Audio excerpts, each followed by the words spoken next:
Hindu man are incapable, ये बात मैं नहीं कह रही हूँ, बल्कि निवेदिता मेनन और अरफा खानुम के बयान ने बड़ा विवाद खड़ा कर दिया है। नमस्कार, मैं मोक्षी जैन और आप देख रहे हैं द नैरेटिव। दरअसल एक पॉडकास्ट क्लिप सोशल मीडिया पर तेजी से वायरल हो रही है, जहां सो कॉल्ड फेमिनिस्ट स्कॉलर और retired JNU professor Nivedita Menon और सीनियर जर्नलिस्ट अरफा खानुम के कुछ बयानों ने एक नई बहस छिड़क दी है। इस क्लिप में हिंदू पुरुषों और हिंदू महिलाओं को लेकर ऐसी टिप्पणियां सुनने को मिलती है जिससे लोग अपमानजनक और समाज को बांटने वाली बता रहे हैं। आखिर कौन है निवेदिता मेनन और अरफा खानुम, क्या कहा गया उस पॉडकास्ट में और क्यों इस पर इतना विवाद हो रहा है, इसे जानने के लिए ये वीडियो देखें। जैसे आपने लव जिहाद की बात की, लव जिहाद का मतलब क्या है कि औरतें अपनी मर्जी से अपनी चुनिंदा मर्दों के साथ चले जा रहे हैं। अब ये चुनिंदा मर्द हो सकता है उनकी जाति का ना हो या उनके रिलीजन का ना हो, लेकिन वो मुसलमान को ही क्यों चुन रही हैं?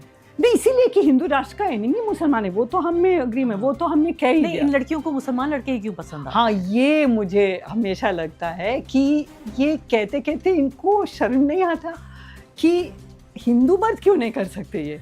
हिंदू मर्द जाके ले आए मुसलमान औरतों को हमारे समुदाय में, तो उनको लाए बहू बना के, क्यों नहीं होता है आपसे?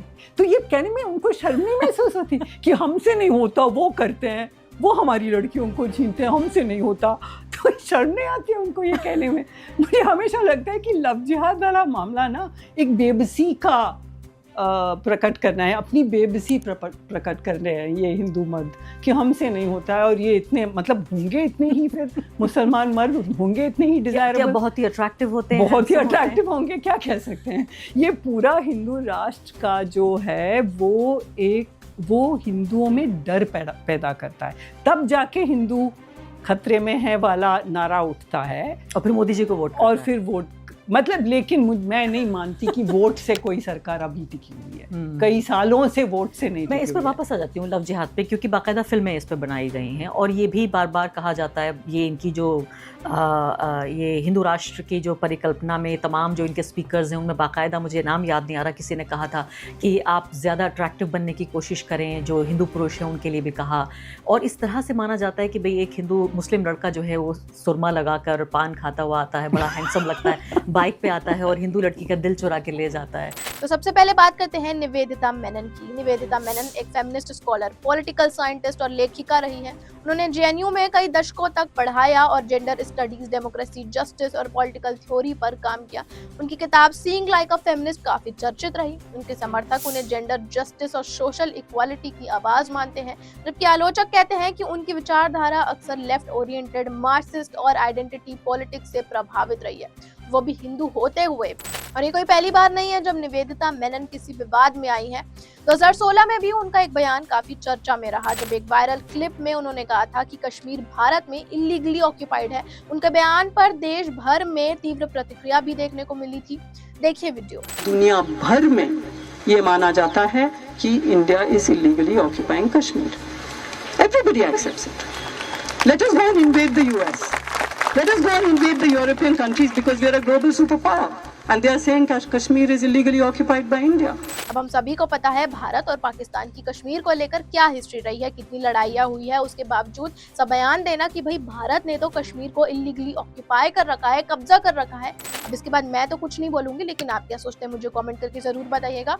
खैर, अब बात करते हैं अरफा खानुम की। ये महिला एक सीनियर जर्नलिस्ट है जो मीडिया डिबेट्स और पॉलिटिकल डिस्कशंस में अक्सर नजर आती है। उनके समर्थक उन्हें माइनॉरिटी इश्यूज और नागरिक सुविधा की आवाज मानते हैं, लेकिन कई लोग आरोप भी लगाते हैं कि उनकी रिपोर्टिंग और कमेंट्री में कई बार आइडियोलॉजिकल बायस से प्रभावित लगती है और वो चुनिंदा मुद्दों पर ही बात करती है या स्टैंड लेती है। जैसे कि कुछ महीने पहले ही जब टीसीएस लव जिहाद केस सामने आया था, तब हम सभी ने देखा था कि वो केस कितना ज्यादा कंट्रोवर्शियल था। उस पे अरफा कहती है कि जिन हिंदू महिलाओं ने अपने मुस्लिम कलीग्स के खिलाफ कंप्लेन की थी वो फेक है, वो नकली है। वो लोग सिर्फ ड्रामा के लिए ये सब कर रही थी आउट ऑफ हेट, ताकि वो ये प्रूव कर पाए कि मुस्लिम एम्प्लॉयज अनएम्प्लॉयड है, बेरोजगार है। इस वजह से उनके बयान अक्सर सोशल मीडिया पर बहस का विषय बन जाते हैं। अब आते हैं उस पॉडकास्ट पर जहाँ से पूरा विवाद शुरू हुआ। पॉडकास्ट के दौरान हिंदू महिलाओं और मुस्लिम पुरुषों को लेकर चर्चा हो रही थी। इसी बीच जब अरफा निवेदिता को उकसाते हुए सवाल उठाती हैं कि आखिर हिंदू लड़कियों को मुस्लिम मर्द ही क्यों पसंद आते हैं, इस पर निवेदिता मेनन जवाब देते हुए कहती है कि शायद मुस्लिम मर्द ज्यादा अट्रैक्टिव होते हैं और हिंदू महिलाओं को अपने धर्म में वैसे लोग मिलते नहीं होंगे। कुछ तो हिंदू मर्दों में भी ऐसी कमी रही होगी कि उन्हें मुस्लिम पुरुषों के पास जाना पड़ रहा है। सोचिए कितनी शर्म की बात है ये, एक लड़की होकर दूसरी लड़की के बारे में ऐसी घटिया बातें करना, अपने ही धर्म को नीचे दिखाकर इस्लाम धर्म को ऊपर बताना। मतलब अरफा जैसे मुस्लिम्स तो चाहते ही हैं कि आप उनके धर्म को बड़ा बताओ, जो आप उनके पॉडकास्ट में करके भी आ रहे हो। उनका main aim at the end conversion ही होता है ना। लेकिन क्या कोई एक हिंदू अपने ही धर्म को, अपने समुदाय को इस्लाम धर्म से कंपेयर करके उसे नीचा बताएगा? उनका तो ये भी कहना है कि भाई लड़कियां तो कन्वर्ट होती ही अपने मन से। हाँ भाई, शायद हिंदू लड़कियों को पहले से ही पता होता है कि मुस्लिम पुरुष प्यार और शादी का झूठा वादा लेकर आएंगे, हमें बहलाएंगे, फुसलाएंगे और बाद में कन्वर्ट होने के लिए जबरन प्रताड़ित करेंगे। जब लड़कियों के पास कोई और चारा नहीं बचेगा तो उन्हें मजबूरन कन्वर्ट होना ही पड़ेगा, या फिर वो शायद अपने मन से ही खुशी खुशी कन्वर्ट हो जाती है, सब कुछ जानते हुए भी। यही सोचती होंगी ना हिंदू महिलाएं आपके हिसाब से? मुझे नहीं लगता लव जिहाद ट्रैप मुझे एक्सप्लेन करने की भी जरूरत है। हम सभी ने 100 केसेस देखे हैं, सुने हैं। उसके बाद भी किसी को डाउट है तो केरला स्टोरी देख लीजिएगा, आपको समझ आ जाएगा कैसे मुस्लिम हिंदू लड़कियों को फंसाते हैं और लव जिहाद को प्यार का नाम दे देते हैं। उसके बाद भी निवेदिता के ये शब्द है, ये मेंटालिटी है, so then I have no words left. इसके अलावा निवेदिता कहती है कि लव जिहाद शब्द को हिंदू राष्ट्र विचार को मानने वाले हिंदू पुरुषों द्वारा गढ़ा गया है, जबकि असल में लव जिहाद केरला क्रिश्चियन चर्च से आया है, तो हिंदू लड़कियों को निशाना बनाकर ISIS ज्वाइन करने के लिए ब्रेन वॉश किया जाता था। फिर ऐसे ही बयान सोशल मीडिया पर तीखी प्रतिक्रिया खड़े करते हैं। लोगों का कहना है कि इस तरह की बात न सिर्फ हिंदू पुरुषों की गलत छवि पेश करती है, बल्कि पूरे समाज को एक ही नजरिए से देखने पे मजबूर करती है। सवाल ये उठ रहा है कि अगर किसी अन्य रिलीजन के पुरुषों के बारे में ऐसी समान टिप्पणी की जाती तो क्या उसे भी इतनी आसानी से स्वीकार किया जाता? पूरे मामले का सबसे बड़ा पहलू यह है कि निवेदिता मेनन ने अपनी पूरी एकेडमिक जर्नी में क्वालिटी, जस्टिस और जेंडर सेंसिटिविटी की बात की है, लेकिन क्या किसी पूरे समुदाय के पुरुषों को कमजोर, इनकेपेबल या दूसरे समुदाय से कम आकर्षक बताना जेंडर इक्वालिटी के सिद्धांतों के अनुरूप है? क्या यही आपकी इक्वालिटी की परिभाषा? क्या फेमिनिज्म का मतलब किसी एक समुदाय के पुरुषों को नीचा दिखाना होता है, या फिर फेमिनिज्म का उद्देश्य सभी एक व्यक्तियों को एक समान, एक नजरिए से देखना चाहिए?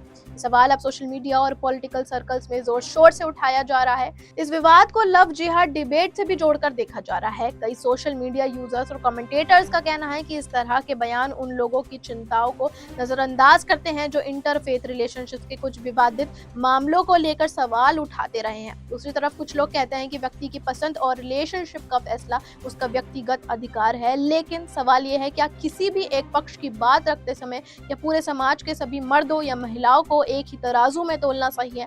या सबके बारे में एक जैसी राय बना लेना सही है? आखिर में सवाल सिर्फ निवेदिता मेनन या अरफा खानुम का नहीं है, सवाल है पब्लिक डिस्कोर्स का। जब एकेडमिक्स, इंटेलेक्चुअल्स, जर्नलिस्ट और ओपिनियन मेकर्स जैसे लोग ऐसे बयान देते हैं तो उनके शब्दों का प्रभाव हजारों लाखों लोगों तक पहुंचता है, इसलिए उनकी जिम्मेदारी भी उतनी ही बड़ी होती है। क्या किसी पूरे समुदाय के पुरुषों या महिलाओं को स्टीरियोटाइप करना एक्सेप्टेबल है?